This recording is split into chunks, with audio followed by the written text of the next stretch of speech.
In its earliest form, ancient Greece defined philanthropia as a love of mankind. Today, philanthropia is philanthropy, more associated with the generous donation of money to a cause. These donations are vital to our society. This film captures citizens reconnecting with philanthropia for a modern era of activism, from climate change, public health and education to literacy and reconciliation. Philanthropia recognizes giving is as much about love as money.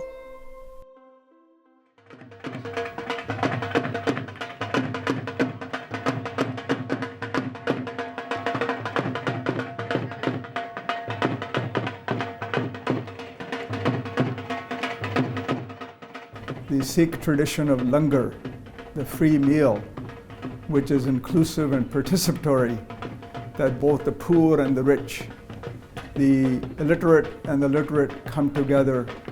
They prepare the meal with the ingredients that they all contribute. That idea in practice really has continued to influence my life. I've always felt that philanthropy needs to be more than just writing a check. I would hazard a statement by saying that perhaps writing a check is the easiest thing we can do. Philanthropy is definitely about more than money, and I think some of the most effective donations we have come with the donor being very involved in the actual program where the funding is placed. But I think giving of time, especially of really successful people, whether they're private sector or public sector, is a huge part of it. And we're seeing more people willing to give their time as well as their money. There are a lot of people who have started many projects with hardly any money.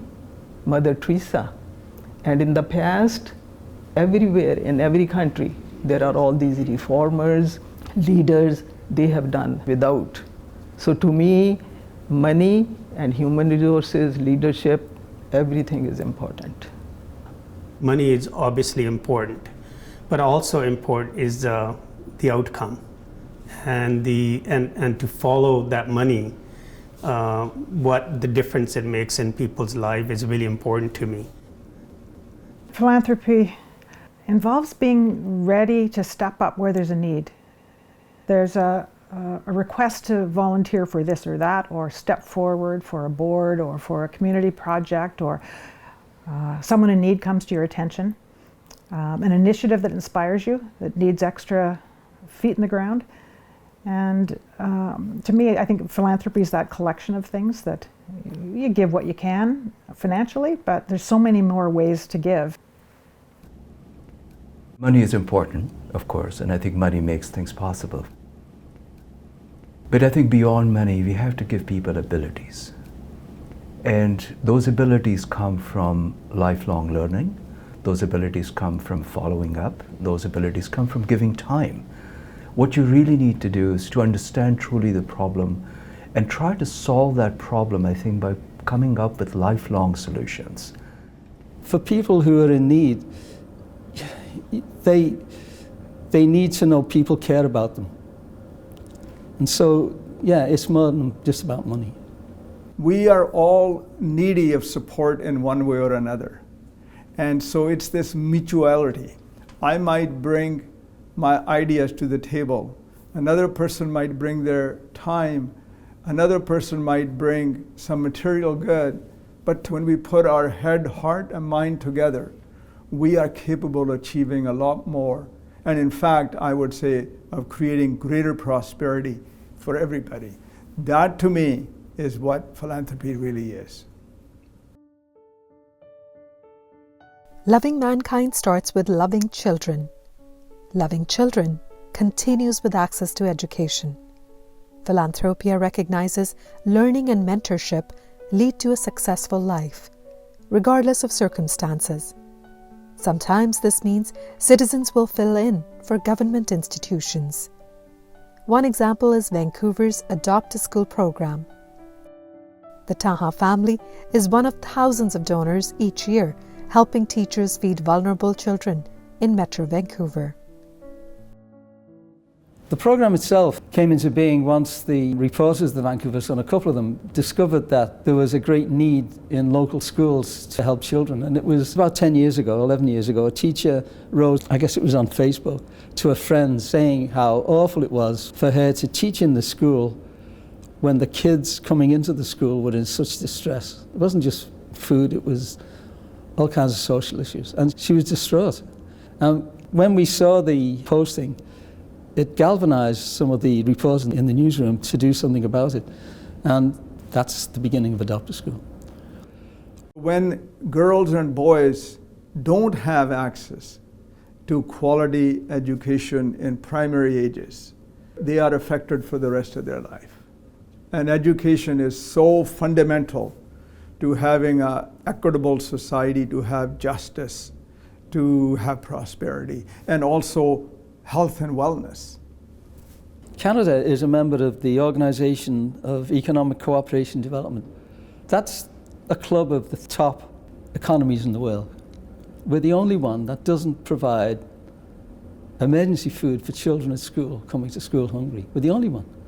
In fact, there are 161 countries in this world that provide food for hungry children at school. Now, why is Canada? Why don't we? Countries with far less economic clout than we do can do this. I just hope that this situation doesn't continue, that the governments will see that they should help these children, they should just feed them. There's no excuse, none.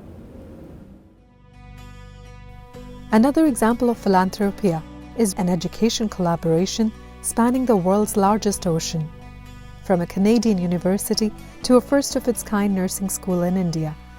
One family's passion for mankind has created a new generation of nation builders, empowered women, and improved public health, all at the same time. My father used to talk about what Canada has given to us, which is public education and access to publicly funded healthcare. He wanted to establish a not-for-profit education and healthcare center in Punjab, in the area where my family comes from. And he did. And we ended up establishing a hospital, a school from K to 12, nursing diploma program, and then a baccalaureate program in nursing. The project that we called the Guru Nanak Partnership Project, which was active for about 15 years, but the effects of it still continue, was a collaboration between the UBC School of Nursing, the Canada India Education Society here in Vancouver, and Guru Nanak Trust in the Punjab. Mr. Budh Singh Dahan had a vision in his mind. He had immigrated here many years before, but maintained those connections in India. And his vision for his part of the rural Punjab was that young women needed to be uplifted, and that having an educational opportunity that would take them beyond the school system into a profession would make a difference for their lives, but also the lives of their communities. On my mother's 80th birthday, I asked her, I said, Biji, I call her Biji, if God comes to you in a dream tonight and says, I'm going to give you another lifetime, what would you do? She piped up and she said, I would go to school and not get married. So I'm one of the first nurses who graduated from Guru Nanak College of Nursing. My parents' background, they both are educated. My mother is a teacher, my dad was in the bank. They wanted me to have higher education. They always wanted me to complete my studies first and then think about marriage, because in India, I'm talking about 20-25 years ago, the cutoff age for the girl to get married was like 20, early 20s, 2021. Sir ਪਹਿਲਾਂ ਜਦੋਂ ਅਸੀਂ ਪਿੱਛੇ time ਤੇ ਜਾਈਏ, ਜਦੋਂ ਸਾਡੇ college ਨਹੀਂ ਸਨ, ਤਾਂ ਅਸੀਂ ਕੋਈ ਵੀ ਹਸਪੀਟਲ ਖੋਲ੍ਹਣ ਲਈ ਜਾਂ ਕੋਈ ਵੀ ਨਰਸਿੰਗ ਹੋਮ ਚਲਾਉਣ ਲਈ ਅਸੀਂ ਡਰਦੇ ਸੀ ਵੀ ਕੁੜੀਆਂ ਕਿੱਥੋਂ ਆਉਣਗੀਆਂ, ਨਰਸਿਸ ਕਿੱਥੋਂ ਆਉਣਗੀਆਂ। ਜਿਹੜੀ ਸਾਰੀ ਡਿਵੈਲਪਮੈਂਟ ਹੋਈ ਹੈ ਕਿ ਸਾਡੇ ਕੋਲੇ ਮੈਨ ਪਾਵਰ ਜਾਂ ਵੂਮਨ ਪਾਵਰ ਜਿਹੜੀ ਪੈਦਾ ਹੋਈ, ਤਾਂ ਹੀ ਅਸੀਂ ਇਹਨੂੰ ਇੰਨਾ ਐਕਸਪੈਂਡ ਕਰ ਸਕਦੇ। ਜੇ ਸਾਡੇ ਕੋਲੇ ਇਹ ਵਿਜ਼ਨ ਨਾ ਆਉਂਦਾ ਤੇ ਸਾਡੀਆਂ ਕੁੜੀਆਂ ਇੰਨੀਆਂ ਡਾਕਟਰ ਨਾ ਹੁੰਦੀਆਂ ਤਾਂ ਮੇਰਾ ਖਿਆਲ ਹੈ ਕਿ ਸਾਡਾ ਜਿਹੜਾ ਪ੍ਰੋਫੈਸ਼ਨ ਹੈ ਇੰਨੇ ਪ੍ਰਾਇਮਰੀ ਹੈਲਥ ਸੈਂਟਰ ਜਿਨ੍ਹਾਂ ਨੂੰ ਅਸੀਂ ਲੁੱਕ ਆਫਟਰ ਕਰ ਰਹੇ ਹਾਂ ਇਹ ਪੋਸੀਬਲ ਨਹੀਂ ਸੀ। ਇਹਦੇ ਨਾਲ ਹੀ ਸਾਡੀ ਜਿਹੜੀ ਹੈਲਥ ਸਿਸਟਮ ਹੈ ਉਹਦੇ ਚੇਂਜ ਆਈ ਹੈ, ਸਾਡੀ ਸੁਸਾਇਟੀ ਚੇਂਜ ਆਈ ਹੈ, ਸਾਡੀ ਥਿੰਕਿੰਗ ਚੇਂਜ ਆਈ ਹੈ, ਸਾਡੀ ਵੂਮਨ ਦੇ ਵਿੱਚ ਚੇਂਜ ਆਈ ਹੈ, ਸਾਡੇ ਮੇਲ ਪਰਸੈਪਸ਼ਨ ਦੇ ਵਿੱਚ ਵੀ ਚੇਂਜ ਆਈ ਹੈ। ਇਹ ਇੱਕ ਬਹੁਤ ਹੀ ਰੈਵੋਲੂਸ਼ਨਰੀ ਸਟੈਪ ਹੈ ਜਿਹੜਾ ਟਾਹਾਂ ਕਲੇਰਾਂ ਤੋਂ ਸਾਹਿਬ ਬੁੱਧ ਸਿੰਘ ਜੀ ਨੇ ਲਿਆਂਦਾ ਤੇ ਇਹਦੇ ਨਾਲ ਮੇਰਾ ਖਿਆਲ ਹੈ ਕਿ ਪੰਜਾਬ ਦੀ ਪਿਕਚਰ ਦੇ ਵਿੱਚ ਬਹੁਤ ਚੇਂਜ ਆਈ ਹੈ। ਮੇਰਾ ਨਾਮ ਰਮਨਦੀਪ ਕੌਰ ਹੈ। ਮੈਂ ਇਸ ਵੇਲੇ ਪਿੰਡ ਟਾਹਾਂ ਦੀ ਨਿਵਾਸੀ ਹਾਂ ਜਿਹੜਾ ਕਿ ਮੇਰਾ ਸਹੁਰਾ ਪਿੰਡ ਹੈ। I love watching that journey of 4 years of a student. Initially when they enter they are very scared and I would say they don't have self-confidence, they don't understand what they are capable of. And after 4 years when we see them they are more confident, they are more wise in choosing a future and they are more mature individuals.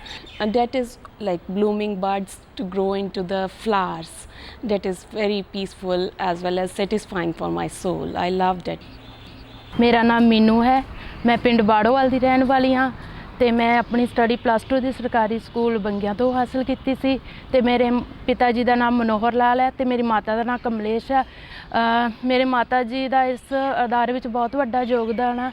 ਉਹ Baba ji and ਉਹਨਾਂ ਦੀ family ਦਾ ਪੂਰੀ cooking ਦਾ ਕੰਮ ਕਰਦੇ ਹੁੰਦੇ ਸੀ। ਹੁਣ ਵੀ ਉਹਨਾਂ ਨੇ ਮੈਨੂੰ ਬਹੁਤ ਜ਼ਿਆਦਾ ਫੋਰਸ ਕੀਤਾ ਕਿ ਤੂੰ BSc ਕਰ ਲੈ, ਮੈਂ ਤੇਰੇ ਨਾਲ ਹਾਂ, ਕਿਉਂਕਿ ਮੇਰੀ ਇੱਕ ਛੋਟੀ ਬੇਟੀ ਆ ਤੇ ਉਹਨੂੰ ਸੰਭਾਲਣਾ ਵੀ ਔਖਾ ਹੈ, ਉਹਦੀ ਵੀ ਸਕੂਲ ਦੀ ਪੜ੍ਹਾਈ ਆ, ਫਿਰ ਆਪੇ ਵੀ ਫਾਈਨੈਂਸ਼ੀਅਲ ਪ੍ਰੋਬਲਮ ਸੀਗੀਆਂ। ਫਿਰ ਵੀ ਮੰਮੀ ਨੇ ਮੈਨੂੰ ਇੰਨੀ ਜ਼ਿਆਦਾ ਹਿੰਮਤ ਦਿੱਤੀ ਕਿ ਬੇਟਾ ਤੂੰ ਕਰ ਲੈ, ਮੈਂ ਤੇਰੇ ਨਾਲ ਹਾਂ, ਮੈਂ ਤੇਰੇ ਨਾਲ ਤੇਰਾ ਜਿੰਨਾ ਵੀ ਤੇਰਾ ਹੋਊਗਾ ਮੈਂ ਤੇਰੇ ਨਾਲ ਹੈਲਪ ਕਰੂੰਗੀ, ਬਸ ਤੂੰ ਇੱਕ ਵਾਰ ਐਡਮਿਸ਼ਨ ਲੈ ਲਾ। It was beautiful. It was a different world, I would say. We all felt, and we always talk about it, all my friends. It wasn't just like an ordinary school or college. Whenever we learned something new, it was like coming close to your fulfillment of the dreams. ਮਾਤਾ ਬਿਮਾਰ ਸੀ, ਉਹਨੂੰ cancer ਸੀ। ਅਸੀਂ ਉਹਨਾਂ ਨੂੰ PGI ਲੈ ਕੇ ਜਾਂਦੇ ਹੁੰਦੇ ਸੀਗੇ ਤੇ ਇਲਾਜ ਵਾਸਤੇ। ਉੱਥੇ ਪਹਿਲਾਂ ਮੈਨੂੰ ਵੀ ਨਹੀਂ ਸੀ ਪਤਾ ਵੀ ਜਿਹੜੇ ਲੜਕੇ ਆ ਉਹ ਵੀ ਇਹ ਕਰ ਸਕਦੇ ਨਰਸਿੰਗ। ਜਦੋਂ ਮੈਂ ਉੱਥੇ ਦੇਖਿਆ ਉੱਥੇ PGI 'ਚ ਮੁੰਡੇ ਕੰਮ ਕਰਦੇ ਸੀਗੇ ਅਤੇ ਮੈਂ ਕਿਹਾ ਵੀ ਮੇਰਾ ਮੁੰਡਾ ਜਿਹੜਾ ਆ ਮੈਂ ਉਹਨੂੰ ਵੀ BSc ਨਰਸਿੰਗ ਕਰਾਵਾਂ ਹੈ ਨਾ। ਉਹਦੇ ਨਾਲ ਗੱਲ ਕੀਤੀ, ਉਹਨੇ ਮੈਡੀਕਲ ਰੱਖ ਲਿਆ ਅਤੇ ਉਸ ਤੋਂ ਬਾਅਦ ਐਡਮਿਸ਼ਨ ਹੋ ਗਿਆ। ਬੜੀ ਪ੍ਰੋਬਲਮ ਸੀਗੀ ਉਸ ਵੇਲੇ ਫਰੀਦਕੋਟ ਜਾ ਕੇ, ਕਿਉਂਕਿ ਪਹਿਲਾਂ ਕੋਈ ਸਾਡੇ ਇੱਥੇ ਕਾਲਜ 'ਚ ਕੋਈ ਲੜਕਾ ਨਹੀਂ ਸੀ ਕਰਦਾ। ਉਸ ਤੋਂ ਬਾਅਦ ਫਿਰ ਲੜਕੇ ਇੱਥੇ ਆਉਣੇ ਸ਼ੁਰੂ ਹੋ ਗਏ ਅਤੇ ਮੈਨੂੰ ਬਹੁਤ ਖੁਸ਼ੀ ਹੋਈ ਉਸ ਵੇਲੇ ਜਦੋਂ ਉਹਨੇ ਡਿਗਰੀ ਲੈ ਲਈ। ਮੈਂ ਬਹੁਤ ਹੈਪੀ ਹੋਇਆ ਵੀ ਮੈਂ ਇਹਨੂੰ ਵੀ BSc ਨਰਸਿੰਗ ਕਰਾਤੀ ਹੈ, ਇੱਕ ਨਵਾਂ ਮੀਲ ਪੱਥਰ ਕਰਤਾ ਇੱਥੇ। That institution that my father founded, we have graduated well over 2,300 with 3-year diploma programs and almost 1,000 with a baccalaureate in nursing and another 30-40 with a master's in nursing as well.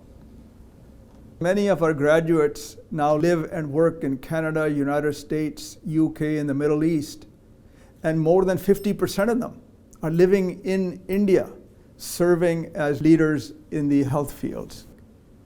Nursing care at the end of the day is all about taking care of people who need care when they're struck by disease. And nurses are the ones who do that better than anybody else. So in that sense, if you can keep your population healthy, you are actually building your nation. So our graduates are building India, are building Canada, are building other countries as well through what we've been able to do. A lifelong commitment to education beyond the early years into universities and colleges ensures a continuous supply of nation builders. Loving mankind means making sure society provides equal access to the life-changing opportunities associated with higher education. Thankfully, in Canada, Indigenous students with more equal access to education is our future. Among other things, the country's national process of truth and reconciliation with Indigenous peoples is an opportunity for immigrated Canadians to express their love of mankind by helping to ensure past injustices in their adopted nation are never repeated. Education is equalizer. It gives them opportunity to become independent, become self-sufficient, and a world citizen. I am cognizant and sensitive to the fact that our indigenous communities, their members, and maybe some other demographics haven't had the same access and opportunity to education others have. I think now with truth and reconciliation being such an important focus as it should be for all of us, I think there's so many opportunities there because there are so many needs, whether it's better teaching and expanding Indigenous languages, whether it's Indigenous health and some of the self-government approaches that they're taking, or further scholarships and entrance scholarships for brilliant Indigenous students. As great a country Canada is, our history is one of suffering and pain for the Indigenous peoples. All the immigrant communities have done really well, but very few immigrant communities or their members have stepped forward and say, we have a role to play in the truth and reconciliation process. One time, I think this is around 2015, I was coming back from visiting a northern Indigenous community with the Industry Training Authority of British Columbia as a board member. When I took the cab in Vancouver, the cab driver was Punjabi Sikh. First he asked me in English where I was coming from. Then he asked me in Punjabi what I was doing in this Indigenous community. So I told him. Then he said to me, these people, they're just lazy. They're drunks. They don't take care of themselves. I was really upset. I was livid, in fact. And I said to him, how long have you been in this country for? 20 years. I said, do you know any First Nation Indigenous person on a personal basis? No, I don't. I said, how do you know about Canada's colonial history and the history of the Indigenous peoples, their sufferings and their losses? He said, none. So I said, then how come you so boldly and callously just said what you said? How would you feel if somebody out there said this, that all the people with turbans, they're drunks and idiots? What would you feel? Then he said to me, brother, Baji, main sorry haan. Sorry mein te kya ho gaya. I'm sorry I said this. Please tell me a little bit more. And then when he took me to my cousin's place, he thanked me. He said, I'm the first person that helped him understand the experiences of the First Nations, and he refused to take a fare from me. I vowed that moment, I need to respond to the Truth and Reconciliation Commission's call to action. So I reached out to the University of British Columbia. It's university's centennial. Could we establish some kind of scholarship fund that would support Indigenous students from British Columbia? My family members, some of my friends, we ended up creating Truth and Reconciliation Centennial Scholarships, a fund of $400,000 to provide $5,000 per year for a 4-year degree program to 20 students spread out over 8 years. My name is Anita Rodriguez. I'm a recipient of the UBC Centennial Scholars Entrance Award for Indigenous students. It is really motivating to have someone believe in you, and then it makes you work harder in your school to make sure that you're using it well and you're not wasting your time. I had this dream to attend university since I was in high school. My Indigenous ancestry is from the Squamish Nation. My great-grandfather, I learned he was a residential school survivor, and that had a huge impact on his life. I really want to learn more, and I want to continue helping Indigenous students kind of get to where I am and share my knowledge as well. Loving mankind also means respecting different cultures, celebrating diversity, and promoting literacy in any language. The Taha Prize for Punjabi Literature is one example of this type of philanthropy in action. When I was in high school at John Oliver Secondary, I had an interest in literature, reading books, Canadian literature. And there was something in my heart that one day I would like to create a literary prize in Punjabi language and literature. Punjabi has a rich literary tradition for over 1,000 years, yet a lot of its wonderful works are not known outside of Punjabi circles. So lo and behold, in 2013, I, along with my family and some friends, decided to establish the world's richest literary prize in Punjabi language and literature. In fact, it's the richest literary prize in all of India and Pakistan's indigenous languages. As many other languages are dying, so we don't want this language to go through that, because there are more than 2/3 Punjabi speaking people in Pakistan, and India 1/3, and now many countries. We have Canadian authors who write in Punjabi who have won the prize as well. So it's a global prize. ਅਰਸਤੂ ਨੇ ਸਭ ਤੋਂ important ਫਿਕਰਾ ਇਹ ਲਿਖਿਆ, ਕਹਿੰਦਾ there is nothing true except names and dates in history. ਕਹਿੰਦਾ ਇਤਿਹਾਸ ਕੀ ਹੈ, ਨਾ ਹੈ ਤੇ ਤਿੱਥਾਂ ਨੇ. But in literature everything is true except names and dates. ਇਸੇ ਕਰਕੇ ਕਹਿੰਦੇ ਜਹਾਂ ਨਾ ਪਹੁੰਚੇ ਰਵੀ ਵਹਾਂ ਪਹੁੰਚੇ ਕਵੀ. ਉਹ ਤੁਹਾਡੀ ਜਜ਼ਬਾਤ ਦੀ ਦੁਨੀਆ ਨਾਲ ਤਾਲੁਕ ਹੈ ਉਹਦਾ. ਔਰ ਜਿਹੜੀ ਇਹ ਗੱਲਾਂ ਦੂਜੇ ਸਮਾਜ ਵਿਗਿਆਨਾਂ 'ਚ ਆਉਂਦੀਆਂ, ਜੇ ਲਿਟਰੇਚਰ 'ਚ ਉਹੀ ਨੇ ਤਾਂ ਉਹ ਲਿਟਰੇਚਰ ਬਣਿਆ ਹੀ ਨਹੀਂ. When kids develop their indigenous, their mother language, their first languages, they open up treasures that lie deep within each of them. Their feelings, their thoughts. And they're able to say things that they may not be able to say in a second language. And this is all about youth leadership development. I reached out to L.A. Matheson Secondary School in Surrey. They have both an Indigenous program as well as a World Languages program. So we ended up creating a youth award in creative writing for students taking grade 11 and grade 12 Punjabi. So we've been running this contest where students write their stories in Punjabi and English, and we then transliterate them into the other Punjabi script and translate them into Punjabi and publish an anthology of 8 winning stories. And it is the only initiative of this type in Canada that I'm aware of that is being done in high school. Besides giving money to a cause, what can we do to keep the ancient concept of philanthropia alive, one neighbor at a time? Finding out who you are in the world and whose lives you touch and can potentially touch, and how you might step up to say, you know, I can do that, and maybe not just write the check, but I can do something further.